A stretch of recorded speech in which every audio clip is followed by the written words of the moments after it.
নমস্কাৰ বন্ধু বান্ধৱীসকল, জ্ঞান বিজ্ঞান ৰাজ্জাক ইউটিউব চেনেললৈ আপোনালোকক স্বাগতম জনাইছোঁ। বন্ধু বান্ধৱীসকল, আজি মই এইটো ভিডিঅ'ত আলোচনা কৰিম ডিচেম্বৰ মাহটোত কি দিৱস পালন কৰা হয়। আশা কৰোঁ ভিডিঅ'টো চাই আপোনালোকে উপকৃত হ'ব। আহক দেৰি নকৰি ভিডিঅ'টো আৰম্ভ কৰোঁ।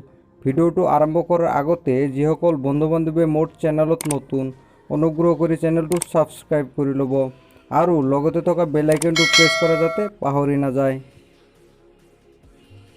এতিয়া আহিছোঁ 1 নম্বৰ প্ৰশ্নটোলৈ। 1 নম্বৰ প্ৰশ্নত দিয়া আছে 1 ডিচেম্বৰ তাৰিখে কি দিৱস হিচাপে পালন কৰা হয়। ইয়াৰ শুদ্ধ উত্তৰটো হ'ব বিশ্ব এইডছ দিৱস। 2 নম্বৰত দিয়া আছে 2 ডিচেম্বৰ তাৰিখে কি দিৱস পালন কৰা হয়। 2 ডিচেম্বৰ তাৰিখে 3টা দিৱস পালন কৰা হয়। 1 নম্বৰত দিয়া আছে কম্পিউটাৰ সাক্ষৰতা দিৱস। 2 নম্বৰত দিয়া আছে প্ৰদূষণ বিৰোধী দিৱস আৰু 3 নম্বৰত দিয়া আছে সীমান্ত নিৰাপত্তা বাহিনী দিৱস। 3 নম্বৰ প্ৰশ্নত দিয়া আছে 3 ডিচেম্বৰ তাৰিখে কি দিৱস হিচাপে পালন কৰা হয়। ইয়াৰ শুদ্ধ উত্তৰটো হ'ব বিশ্ব প্ৰতিবন্ধী দিৱস। 3 ডিচেম্বৰ তাৰিখে বিশ্ব প্ৰতিবন্ধী দিৱস হিচাপে পালন কৰা হয়। 4 নম্বৰ প্ৰশ্নত দিয়া আছে 4 ডিচেম্বৰ তাৰিখে কি দিৱস হিচাপে পালন কৰা হয়। ইয়াৰ শুদ্ধ উত্তৰটো হ'ব নৌসেনা দিৱস। 4 ডিচেম্বৰ তাৰিখে নৌসেনা দিৱস হিচাপে পালন কৰা হয়। 5 নম্বৰ প্ৰশ্নত দিয়া আছে 5 ডিচেম্বৰ তাৰিখে কি দিৱস হিচাপে পালন কৰা হয়। ইয়াৰ শুদ্ধ উত্তৰটো হ'ব আন্তৰ্জাতিক স্বেচ্ছাসেৱক দিৱস। 6 নম্বৰত দিয়া আছে 7 ডিচেম্বৰ তাৰিখে কি দিৱস পালন কৰা হয়। 7 ডিচেম্বৰ তাৰিখে 3টা দিৱস পালন কৰা হয়। 1 নম্বৰত দিয়া আছে আন্তৰ্জাতিক অসামৰিক বিমান পৰিবহণ দিৱস। 2 নম্বৰত দিয়া আছে শস্য দিৱস।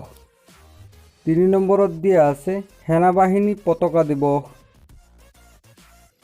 7 নম্বৰ প্ৰশ্নত দিয়া আছে 9 ডিচেম্বৰ তাৰিখে কি দিৱস পালন কৰা হয়। ইয়াৰ শুদ্ধ উত্তৰটো হ'ব আন্তৰ্জাতিক দুৰ্নীতি নিবাৰণ দিৱস। 9 ডিচেম্বৰ তাৰিখে আন্তৰ্জাতিক দুৰ্নীতি নিবাৰণ দিৱস হিচাপে পালন কৰা হয়।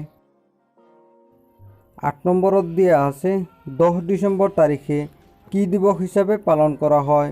10 ডিচেম্বৰ তাৰিখে 2টা দিৱস পালন কৰা হয়। 1 নম্বৰত দিয়া আছে মানৱ অধিকাৰ দিৱস আৰু 2 নম্বৰত দিয়া আছে 10 ডিচেম্বৰ তাৰিখে অসমত শ্বহীদ দিৱস হিচাপে পালন কৰা হয়।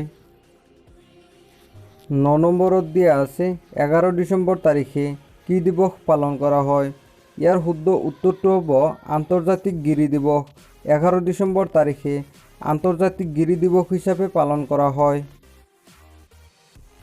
11 নম্বৰত দিয়া আছে 18 ডিচেম্বৰ তাৰিখে কি দিৱস পালন কৰা হয়। 18 ডিচেম্বৰ তাৰিখে 2টা দিৱস পালন কৰা হয়। এটা হৈছে আন্তৰ্জাতিক প্ৰব্ৰজনকাৰী দিৱস আৰু 2 নম্বৰত আছে দলিত অধিকাৰ দিৱস। 12 নম্বৰত দিয়া আছে 23 ডিচেম্বৰ তাৰিখে কি দিৱস পালন কৰা হয়।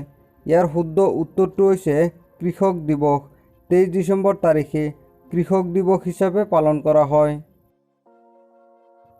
13 নম্বৰত দিয়া আছে 24 ডিচেম্বৰ তাৰিখে কি দিৱস হিচাপে পালন কৰা হয়। ইয়াৰ শুদ্ধ উত্তৰটো হ'ব জাতীয় গ্ৰাহক দিৱস। 24 ডিচেম্বৰ তাৰিখে জাতীয় গ্ৰাহক দিৱস হিচাপে পালন কৰা হয়। 14 নম্বৰত দিয়া আছে 25 ডিচেম্বৰ তাৰিখে কি দিৱস পালন কৰা হয়। ইয়াৰ শুদ্ধ উত্তৰটো হ'ব খ্ৰীষ্টমাছ দিৱস। 25 ডিচেম্বৰ তাৰিখে খ্ৰীষ্টমাছ দিৱস হিচাপে পালন কৰা হয়। 15 নম্বৰত দিয়া আছে 26 ডিচেম্বৰ তাৰিখে কি দিৱস পালন কৰা হয়। 26 ডিচেম্বৰ তাৰিখে 2টা দিৱস পালন কৰা হয়। 1 নম্বৰত দিয়া আছে অসম সাহিত্য সভা প্ৰতিষ্ঠা দিৱস। 2 নম্বৰত দিয়া আছে বক্সিং দিৱস। বন্ধু বান্ধৱীসকল, আজিলৈ ইমানেই আছিল। যদি ভিডিঅ'টো চাই ভাল পাইছে তেনেহ'লে এটা লাইক কৰিব আৰু এনেধৰণৰ হেল্পফুল ভিডিঅ' পোৱাৰ কাৰণে জ্ঞান বিজ্ঞান ৰাজ্জাক ইউটিউব চেনেলটো ছাবস্ক্ৰাইব কৰি ল'ব। ধন্যবাদ।